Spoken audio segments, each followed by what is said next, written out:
Hello and welcome. I'm Karen McNenny, author, mediator, co-parent specialist, and divorce consultant. And this is The Good Divorce Show, where we don't just talk about how to get divorced, but how to be divorced. Whether you're considering divorce, in the middle of it, or navigating life after, you're in the right place. And it takes courage to be here.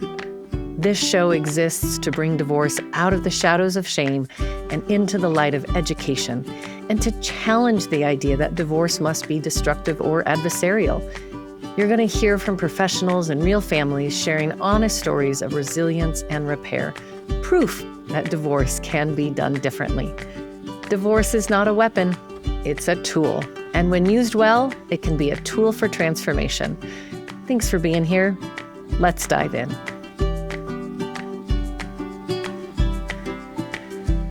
Welcome. So nice to have you with me today. And I want to celebrate your commitment to learn how to have a good divorce. And today we're going to be entering into some really significant conversations about the finances within divorce, the high conflict road.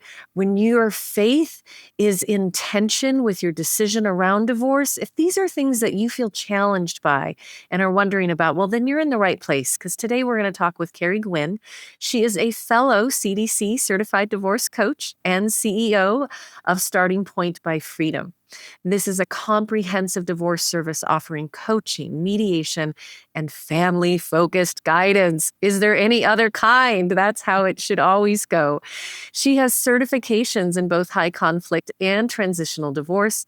She has helped guided more than 550 families across the nation through a divorce process with clarity and confidence.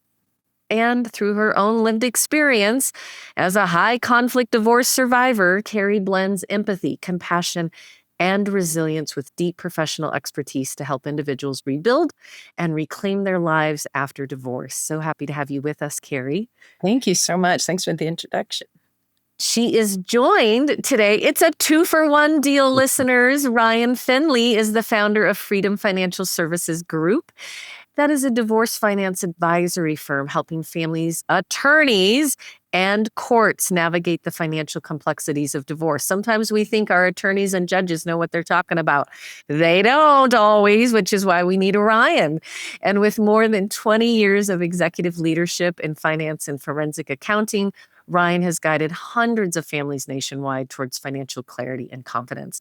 And he's got all sorts of letters after his name. He's a CPA, a CDFA, a CVA, and a court-approved mediator. We're going to learn more about all of those things. And he brings both technical precision and empathy to the table, bridging the gap between financial analysis and human understanding. We need someone to translate all that. His ability to complex financial issues and foster that productive dialogue makes him a trusted resource, not only for clients, but also attorneys. Welcome to the show, Ryan. Thank you for having me. I'm so happy we've got the Freedom team with us today.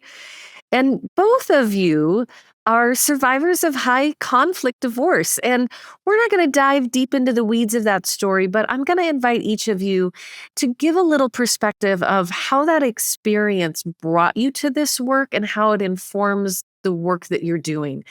Because we've got people listening right now.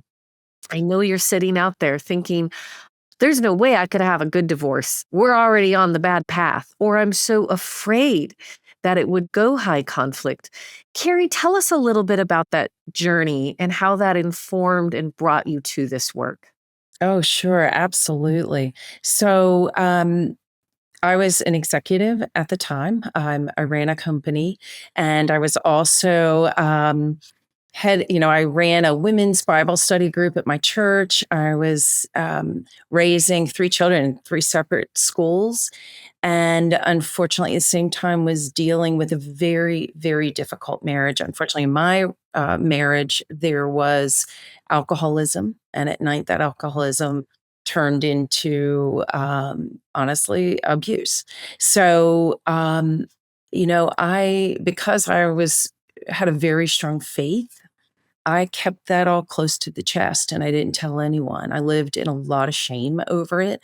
Based on my faith, felt like I just couldn't get divorced. I just had to pray through this, et cetera, et cetera. So no one knew. Wow. But as I continued to get sicker and sicker, my nervous system started shutting down. I began to stutter. I mean, here I am, successful, and I've got all these, on paper looks fantastic. Mhm. Inside, I'm crumbling. I don't even know what to do.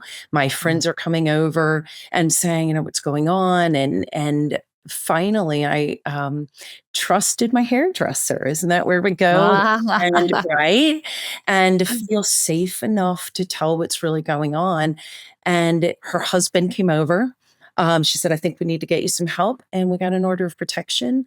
And if I thought that was the hardest thing, going through that divorce was even more difficult. Yeah. So through that journey, I didn't have resources. I didn't even know what I didn't know. I didn't know how to guide my attorney on, how do I go from these high emotions and my nervous system that's unsettled to now making good decisions and even telling you, attorney, what I need? How do Mm. I keep the fight? I'd never even been in a lawsuit. I didn't know what that meant. But then how do I handle this high conflict personality? So through some journaling, through again, I have a strong faith, through prayer, I this mission started. And when I got through this season and with a lot of therapy, I kind of put my feet down and just said, if I can help even one person not go through what I went through, then I will have sort of redeemed what I'd been through. Well, Yeah. fast forward, here we are. So I started that company back in early 2017. We now have just launched our second location. So that was in Nashville, Tennessee, in the Bible Belt. And Uh-huh. here we are, just opened this location in Sarasota, Florida. We help clients around the nation, and um, hopefully to help them do it better, to do it kinder, Mhm. to focus on the children, and to do exactly what your podcast hopes to do here too. Yes, we do get called out of the ashes. Beautiful. Ryan, add to that. Oh, and Keri, I wanted to check. So, how long ago was sort of your separation into two homes? I always think that's kind of the starting gate because the divorce process sometimes can take years. Yes. So in my case, and again, this is very different, but in my case, because there was an order of protection, we went ahead and had to sell the home while we were going through our divorce. That's not Sure. common, but Mm, it was for safety reasons. And mm. so mine started then in two homes. So, have you been 10 years, 15 years? Yeah. Oh gosh, yeah. It's been, let me think now when that was. Yeah. It's been 10 years. Oh my gosh, Hmm. it's been almost to the date. Yeah. Right. And I ask because I want you who are listening today that might still be caught up in like, oh, there's the anniversary of our wedding. Oh, there's that first time. You do start to forget, Mm, right? Like there's an elixir of time that can't be replaced by anything else that is part of the healing journey. absolutely. And it is hard to believe, but Mm, there is life after this. And I'm yeah. excited to even share more about that. Wonderful. Ryan, how far down the road are you post divorce? I'm 10 years. My divorce was Also, final in 2016. It started a couple years before that, where we as it had separ does. yeah, we had separated and she had moved out and, I kept the kids stayed with me. I had primary custody of the kids. Well, that was unusual. But then it took 2 years to finalize everything because, Mm, sometimes you don't know what your decision's going to be. You don't know what path is. And it just takes a while to mm. divide things up and to come up with a parenting plan and find out what's best for everybody. Mhm. Yeah. I'm gonna stick with you for a moment, Ryan, because I wanna dive in a little bit to all these letters after your name. Okay. And as you said, Keri, I think most of us arrive at the threshold of divorce, we don't have a clue. Mm, We don't know what we're doing, we don't know what we don't know, we don't know how this process goes, which is one of the things we're trying to shift. I always say we don't talk about divorce until it's like the house is on fire. And right. just because you're talking about it doesn't mean you're gonna have one. We just don't look at divorce as an opportunity for education. that we can learn. And we're going to talk about how some of that might actually support marriages before you find yourself on the threshold.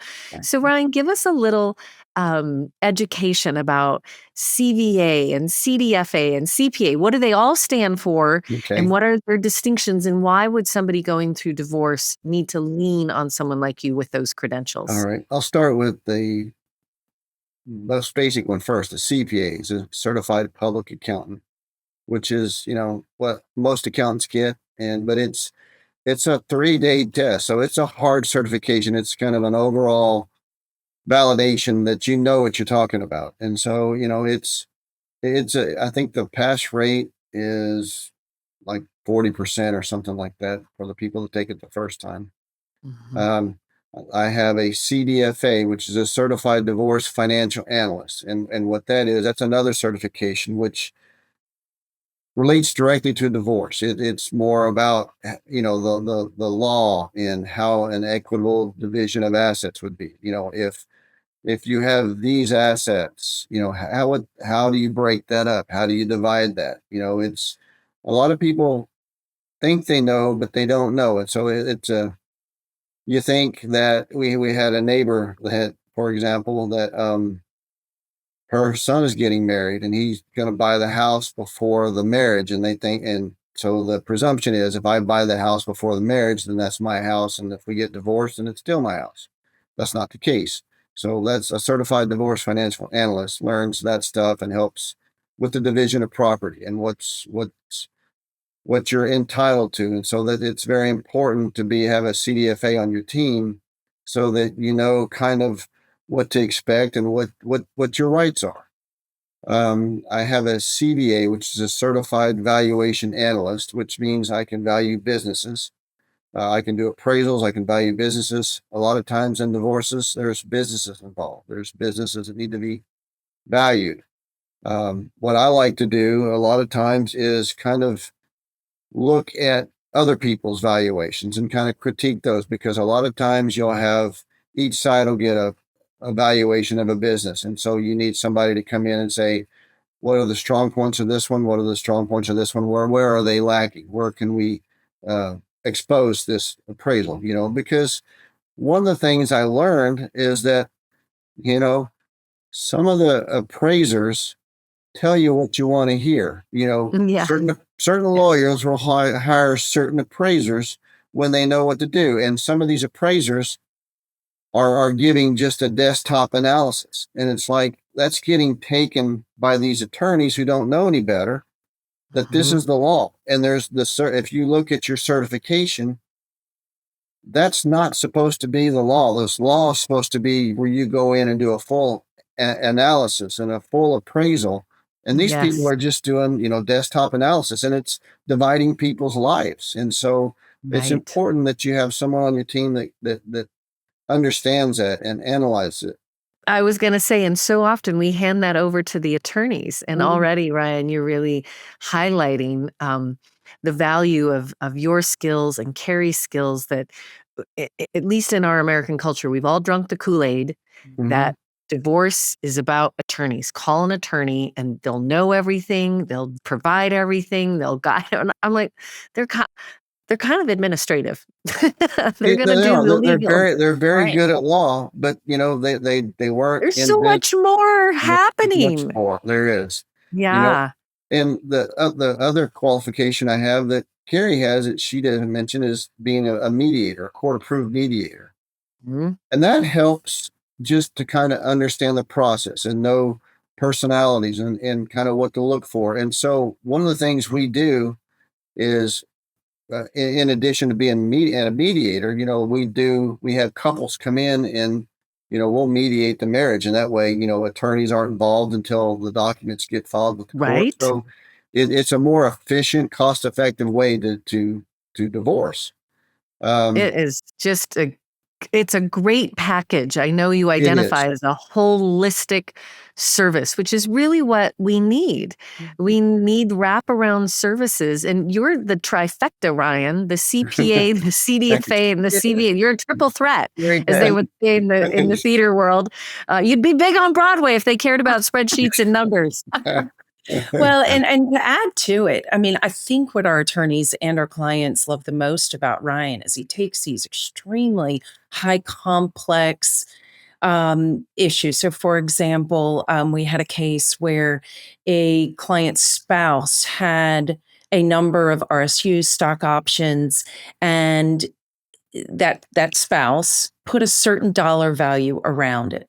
It was very minimal. And our client kept saying, I just don't know if that's right. Well, Ryan got involved and figured out that these stocks, I mean, I still don't even understand how he did it, were valued over $2 million. He found our client almost $1.5 million. Oh. And the attorney had no idea. I mean, and then he had Mm. to turn around and explain it to all of us. And the client actually got it. I mean, she had never been involved in the finances before, and she was like, "Oh my gosh, I get it. Thank you." And oh, by the way, he made another recommendation on how to divide it. What would be best for her? And Mhm. so to have a CDFA, CPA, someone like that on your team is invaluable.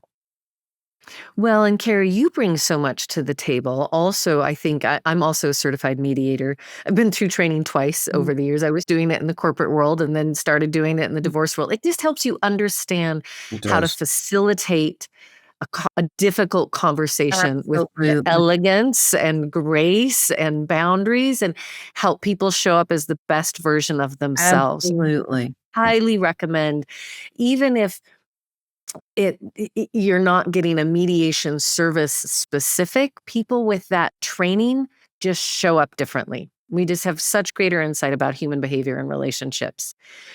Ac- And you have a number of the CDC world, right? The certified divorce coach. And there are people listening who didn't even know coaching was a thing.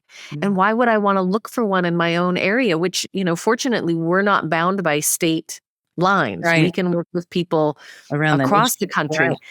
So, what are the core support mechanisms and services that you're providing to help people endure the journey of divorce? Absolutely. So, unfortunately and fortunately, I get brought into a number of very high conflict divorces. And it's actually not the divorce itself that's high conflict. There could just be one personality that is high Mm. conflict. And to be able to specialize in how to keep we primarily work with women. And so if someone comes in and they say, look, I have tried absolutely everything. I can't co-parent with this person. I feel like every time I turn around, I'm getting hauled into court or there's another motion being filed. What do I do? And, the first thing that we work on is stabilizing the nervous system. You can't make any decision with your nervous system being on high alert, fight or flight.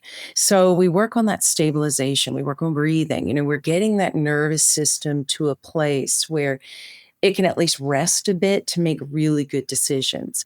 We're then going to talk about, and I know our goal, of course, we want this to be a fabulous co parenting relationship as you go forward, because you're always going to be in each other's lives if you have children. It's a That's a fact. forever It's a relationship. forever. That's right. So why would we destroy it on the way out the door? Exactly, but you've got to do the best you can. So to have someone like me walk alongside you and someone like you walk alongside you as you're going through this transition, we're going to help you constantly be looking through the lens of, your best and highest self, as well as what story will you and your children tell about how you handled that season. So when your children look back, they're going to tell a story, and I hope the story they tell is that you never talked poorly about their parent, no matter what was going on, that you always tried to be kind, you were stable, you were consistent for them, you honored your faith if that's important to you in this season, you honored your God. I mean, your children are going to tell this story about you. So, how you navigate this is so important. And your children need to constantly see you being consistent, even if the other side can't be.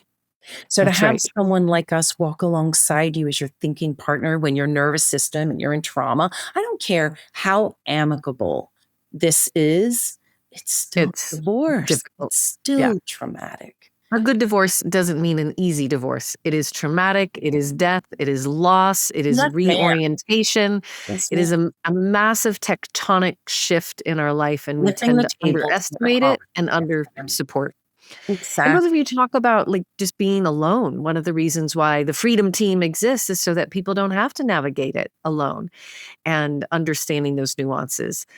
Ryan, I want to dig in specific, actually, with both of you around some tools and understanding for people to take away with them today. And this idea of forensic accounting. It sounds like it could be a Saturday night TV show, but less interesting again than. But it's something we should understand and understand when we would need that tool.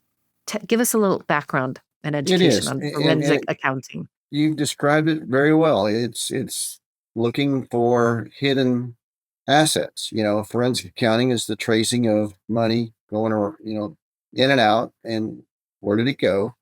And there's things that kind of red flags that come up that if a spouse isn't giving full disclosure of the financial information, or they're making this amount of money and you don't have assets to prove that it's there. Like if we had one client, her husband was making close to $1 million a year, and they had nothing. They still owed on their house. They still owed on their car. They had no investments. It's the general question: where did the money go? And he was putting it into his mom's account and invested in her name. And so it was separate, but we were able to find it. But there are red flags, and the main one is if you ask about your finances and you're told it's none of your business, or that's something that I'm in charge of, and if it's not fully disclosed to you, then there could be a problem. So, So that's the first red flag, just to that's the highlight. first If one. someone is putting a barrier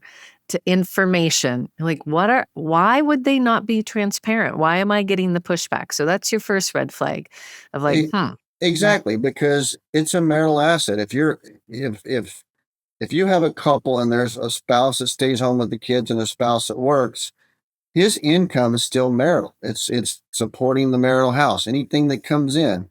So whether he puts part of that in a marital account, part of it in his account, all that is marital. And so mhm. a lot of people don't understand it. It's like, well, he puts that, it's his paycheck, it goes in his bank account, and then he puts money over to the savings. It's like, that doesn't matter. He's earned that money while you were married.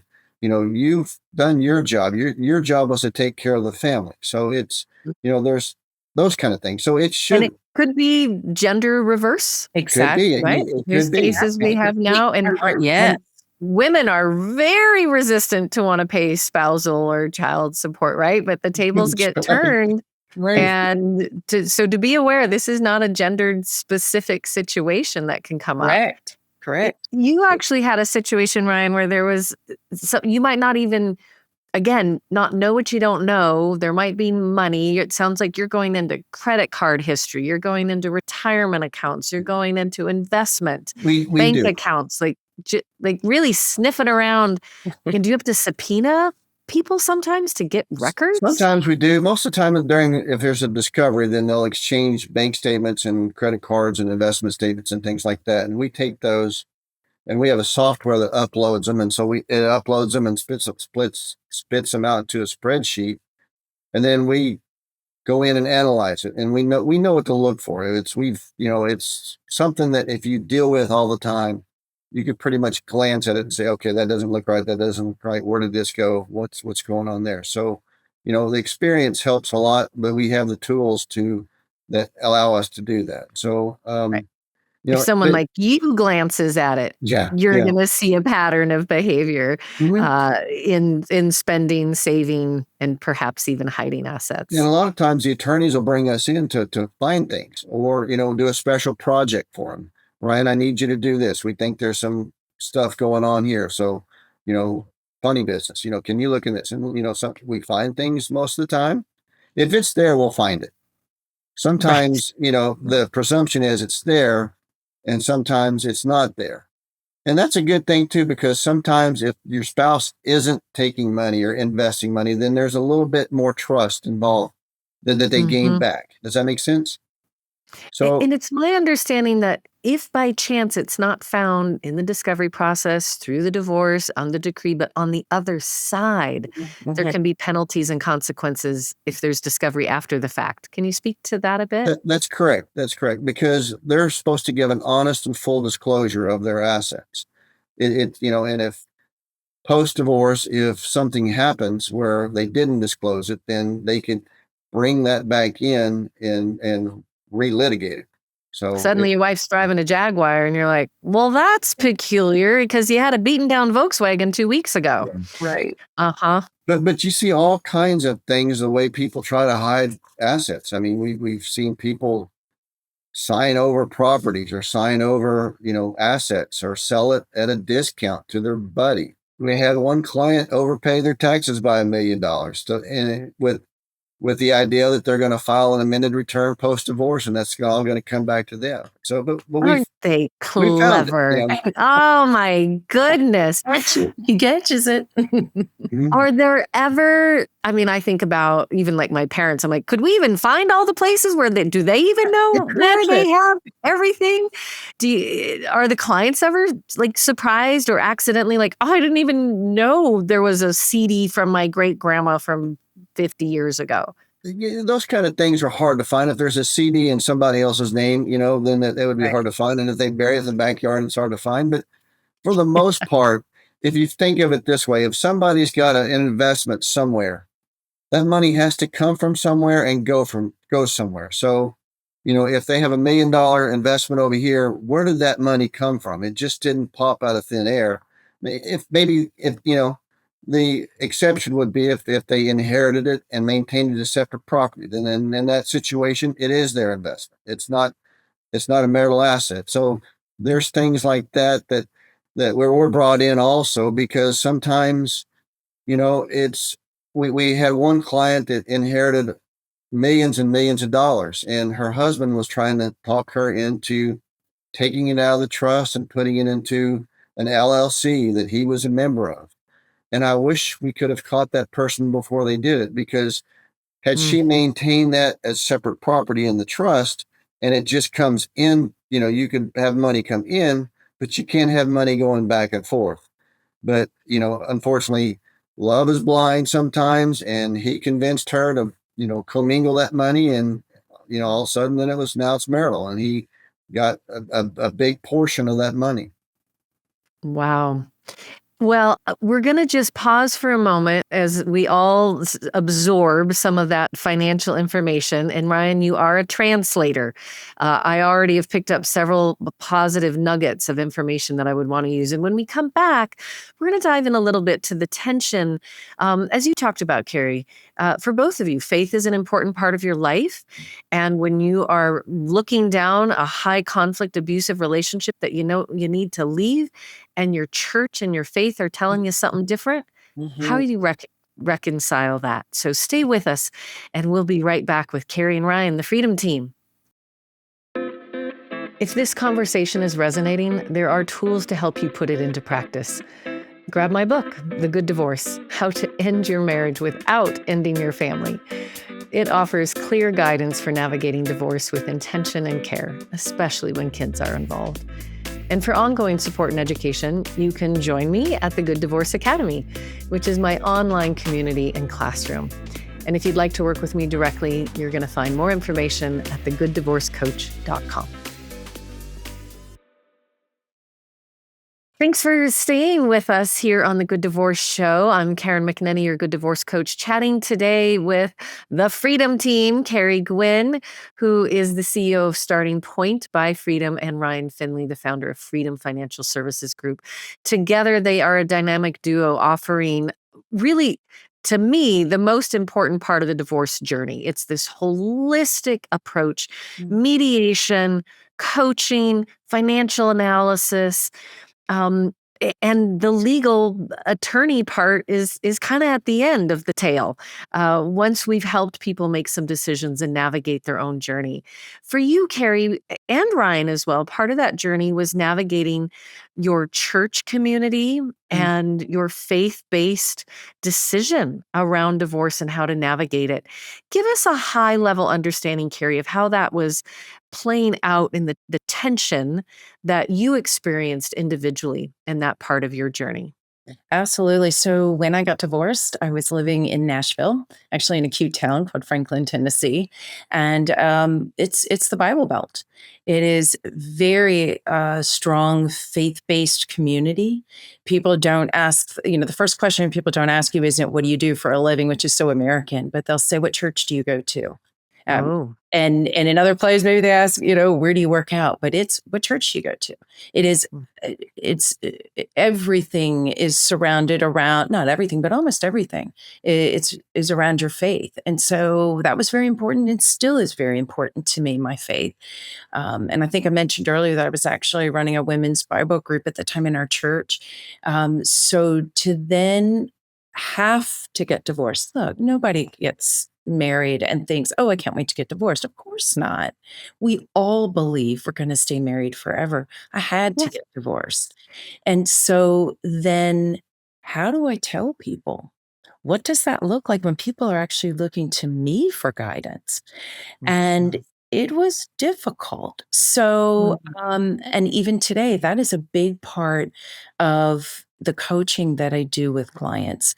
So, when someone comes in, they typically, most women will come to us knowing, we are a faith based organization. We don't care what your faith is. We don't even care if you have one. But if you do have one, they will often come in riddled with shame.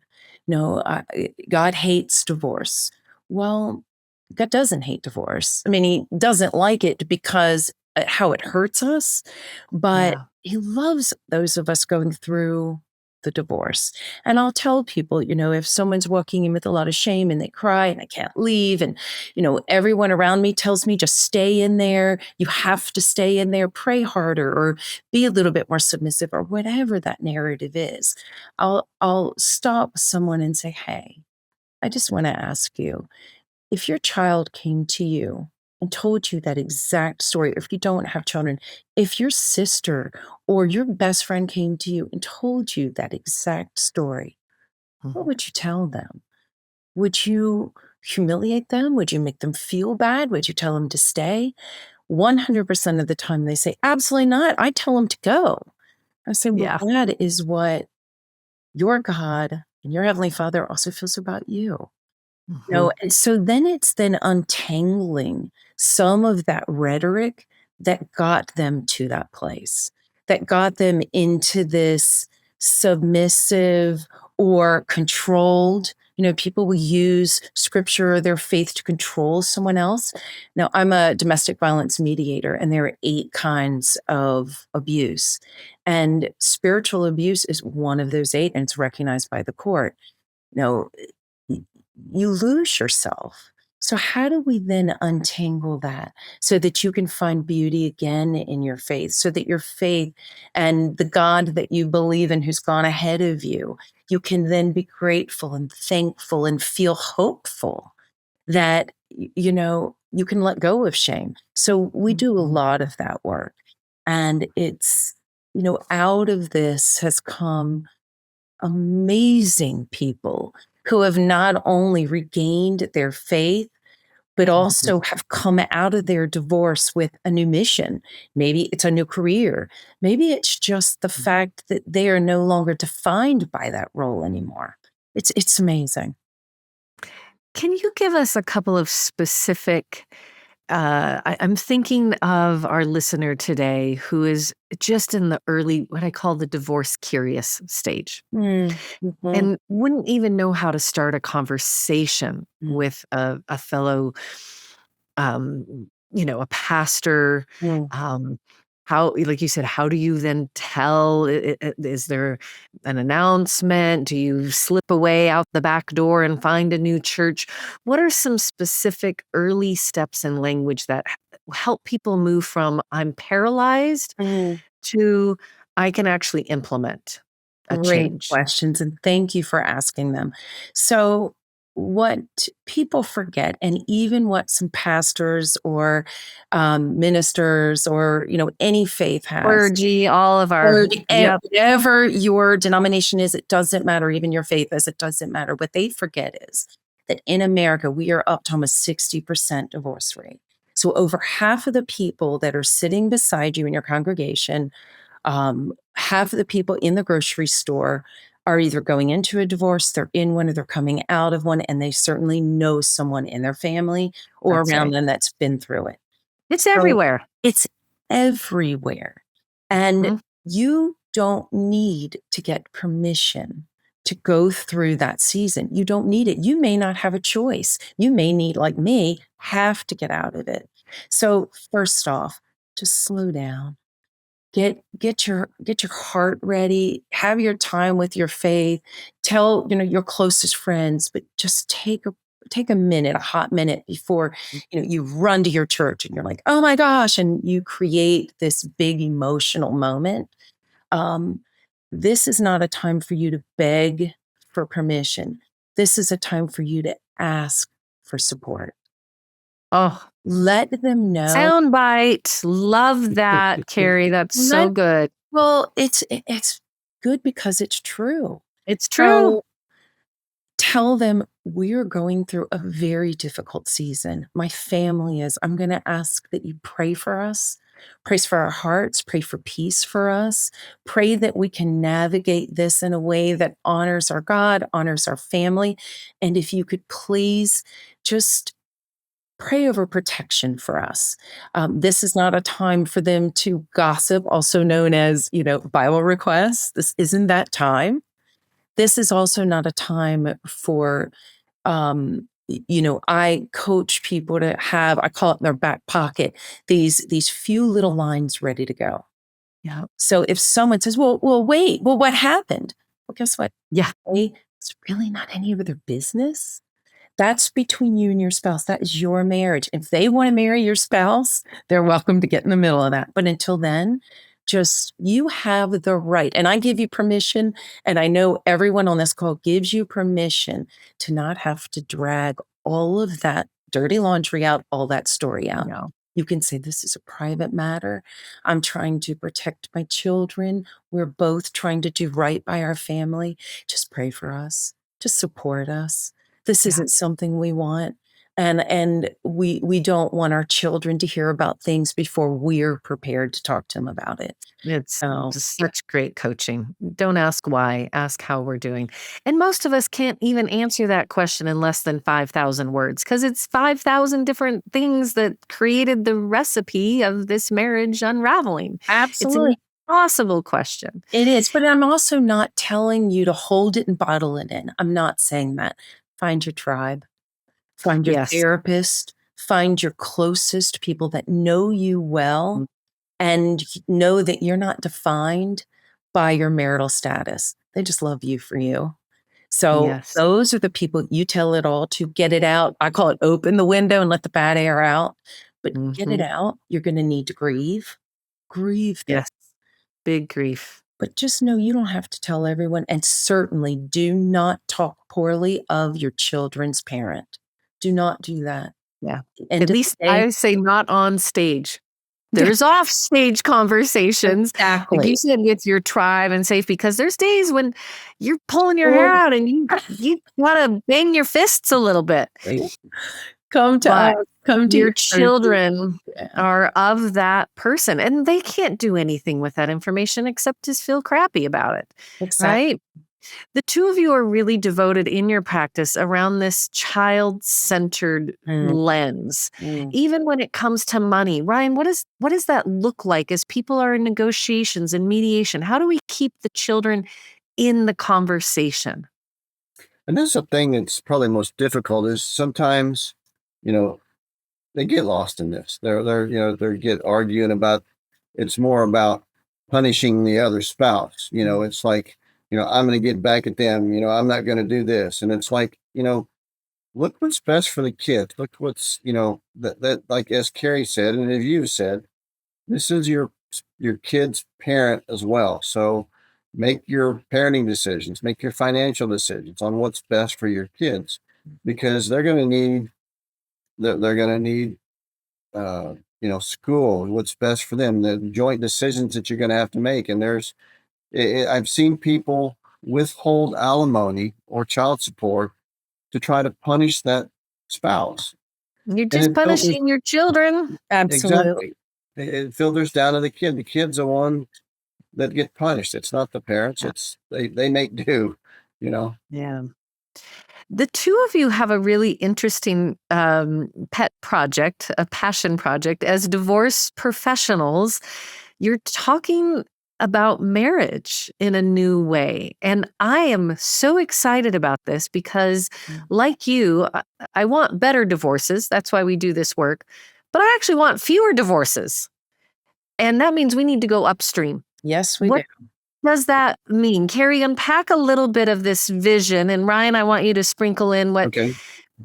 kind of why this matters and what you think is going to come of this work around Yeah, marriage. so this was actually a mission of mine from the very beginning. That I hoped that at the end of my time here on this earth, that I saved more marriages than I helped dissolve. And we're now in a season where, just like you said, we need to start up at the beginning of the marriage. So Mhm. we've created a workshop. It's going to be a deep dive, and it's called a marriage mastermind. Our first one will be in New York City in the next few months, but we are divorce professionals. We are experts. This is what we do. We see what breaks apart these marriages. So why Yeah. not, when you're thinking about either creating that big wedding and you're putting all this time in, or it's a second one, or it's you're already married and you're like, oh my gosh, what's happened? Let's start to do a deep dive on everything from the finances, which Ryan can talk to parenting, to time together, to prenuptials. I mean, we're going to go ahead and walk through in detail how to actively, proactively design a marriage that can last based on what we've seen not work. Hmm. And give them tools to work through it. Cool. So here's what obviously Keri's done 550 of them. I've done a couple hundred of these. So that you do see why they're breaking down. There's patterns. And Yes. there's patterns. These are the issues why these marriages aren't working. So we're going to try to get some super glue and put them back together and just say, okay, you know, here's what to look for. Here's why this happened. Here's what to do to prevent that. Here's sharing your finances. There's a lot of different things. It's, if you have a trust, what's separate property, what's marital property, and what to know, how to know when it gets commingled. So there's different things that as the experts, we want to tell them what to look out for. All of us should know this when we sign our marital contract because it is Absolutely. a business contract with a side order of romance and love. It But Yes. is. it is, and we don't know. What I'm hearing from both of you is early intervention and prevention. That's the Yes, goal, absolutely. Just like going to the doctor. If you regularly schedule that dental appointment, why aren't you doing the same thing for your marriage? right? Why aren't you in there working on the things or having the tools? So let's give you the tools. And we're going to do, I mean, practical. We're breaking out. We're having Right. little workshops working on marital balance sheets, to parenting plans. That I specialize in parenting plans. That's what I do all the time. And we're seeing, for example, we keep stats on our business, and one of them is that we're seeing at least a third of clients come in with children somewhere on the spectrum or somewhere with anxiety. Having a parenting plan, or if you're even thinking about having children, knowing how to create a partnership or a co Yeah. parenting relationship that is best for those children is so important. Hmm. Now, we're also seeing marriages fall apart because of they don't know how to deal with a child who's somewhere either on the spectrum or has anxiety or is just a little different. They Yeah. Let's get a plan. Let's have a plan. So back up the train a little bit. I want us to brainstorm a bit about the patterns. What are the Mhm. patterns that you see, and what's in common with couples who are coming to divorce? Mm. Could you synthesize that? One umbrella one I see is they're not compatible. Now that's a huge umbrella. What's popping up in as you go through that case study history?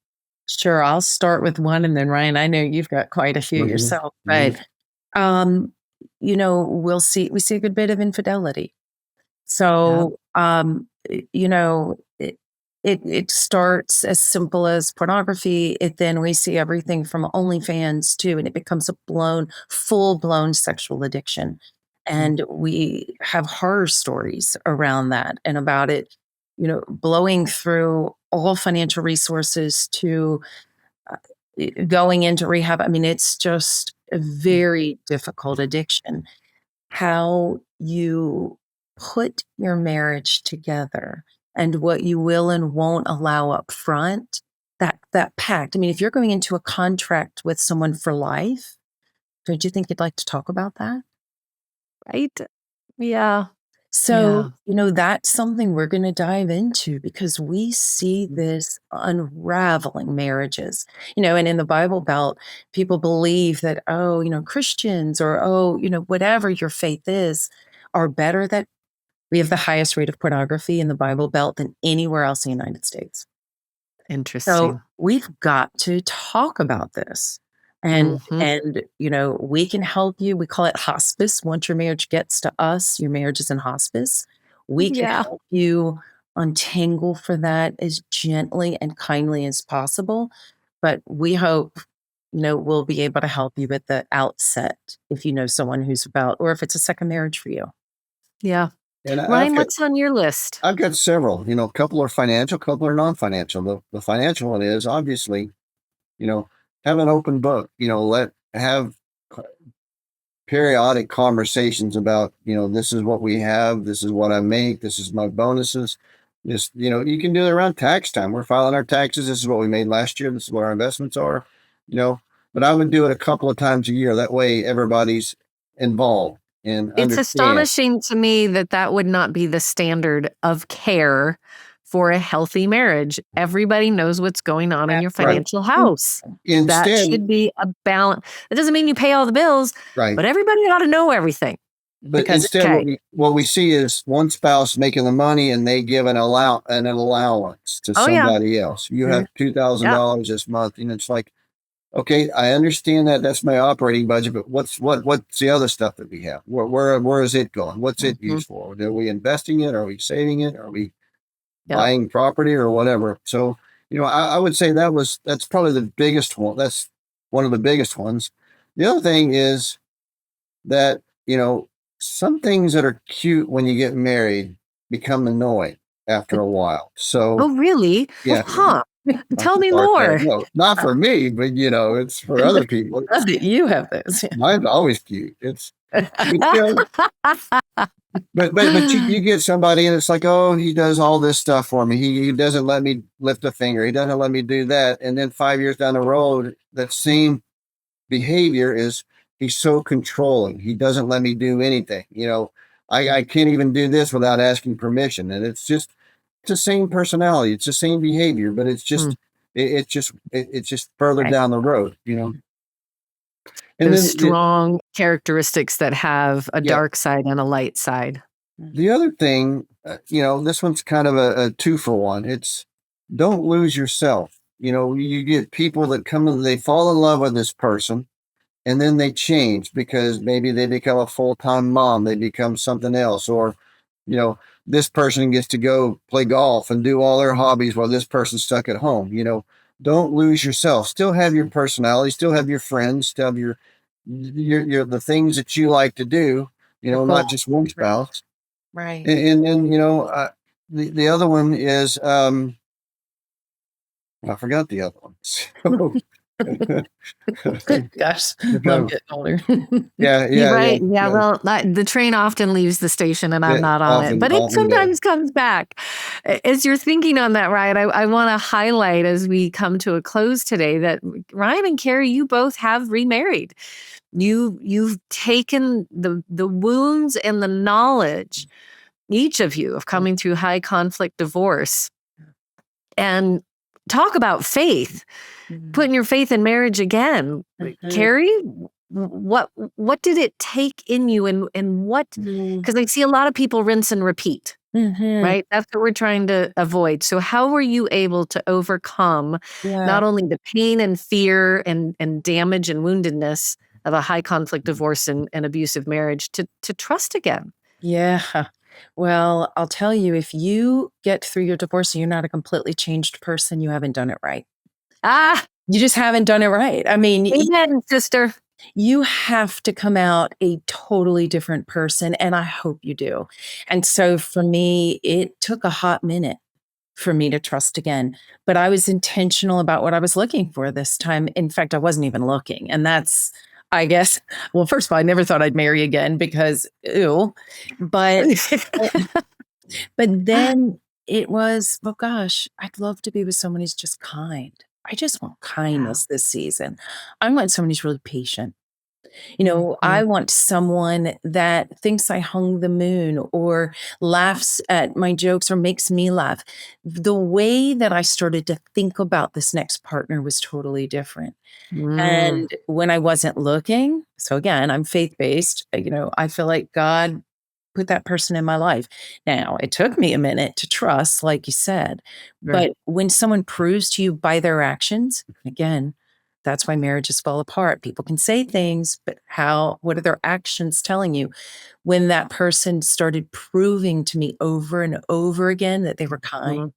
that they were patient, that they could love my children, that they accepted me and didn't try to change me, that they actually improved me. I didn't need them. I made my own money. I had my own friends. I had my own life. I was my own individual.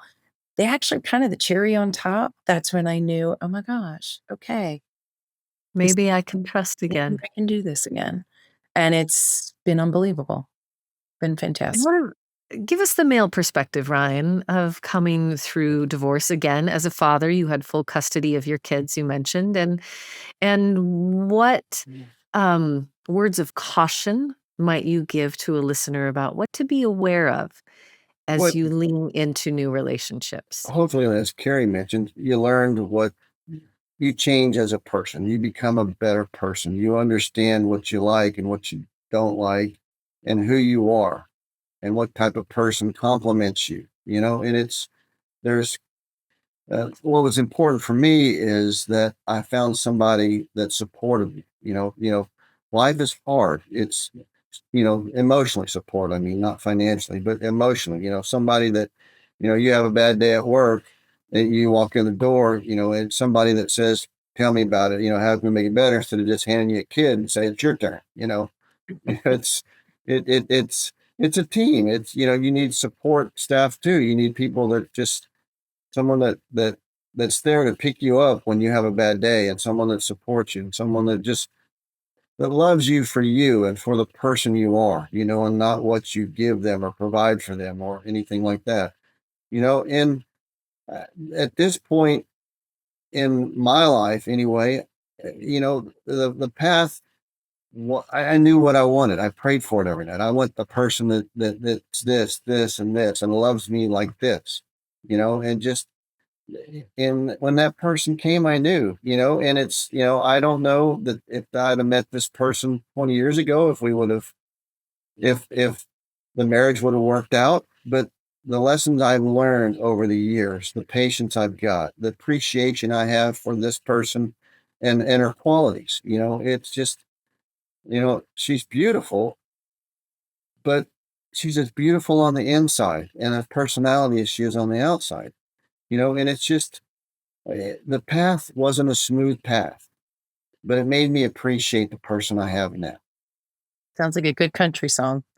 Does, doesn't it? Yeah, you country folk. Well, it is a beautiful landing for our conversation today, and to remind you listeners that it's just stepping stone after stepping stone after stepping stone. And I've been joined today by Ryan Finley, the trifecta of financials, and Keri Gwynne, another triple threat in how to support people as they move through divorce. We will have all of your contact information and email addresses, and would love to get some information for our show notes about your marriage mastermind. Do you have a date for that yet, your New York City event?